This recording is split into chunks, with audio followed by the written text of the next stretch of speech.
Since the Taliban took over the Afghan capital of Kabul on Sunday, families of loved ones in Afghanistan have been filled with fear, wondering what's next for the country and the women who remain there. Spectrum News spoke with a woman who we will call Sarah for security reasons, that lives in the tri-state area as a permanent resident, but has roots in Kabul, where she was born, eventually moving to the United States when she was 24 years old. However, her mother, father, and 8 sisters remain in Afghanistan.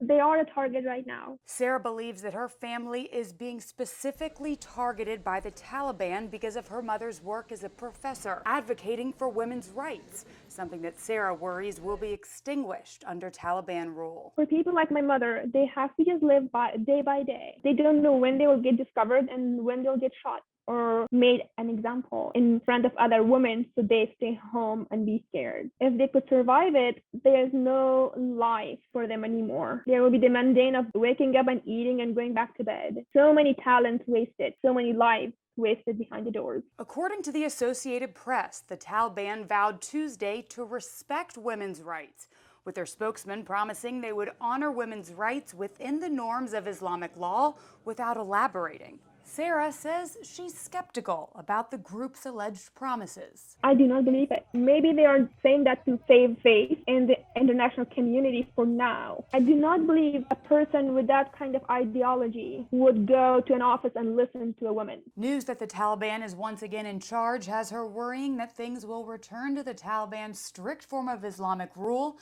seen in the late 1990s. That's when she was living with her family in Kabul. She says she and her sisters remained in fear of hearing a knock at the door from the Taliban. My dad's plans were that if they broke in to take you guys away, we practiced to jump inside the well. It was not to hide. The goal was to die before we get caught by them or taken away or forced to marry somebody that we don't know. With limited access to internet and cell service since Sunday's takeover, Sarah has only been able to speak briefly with her family in recent days. I just look at my phone all the time to see when they say something. My family, they are inside a residential apartment building. On Monday, Taliban came to their apartment building, so they are all trapped inside and they cannot pass the checkpoint, or if they have to go out, they have to explain why they're going out. They could end up getting shot, so they prefer to stay indoors. And while thousands have raced to the airport, desperate to flee the country, Sarah's family remains,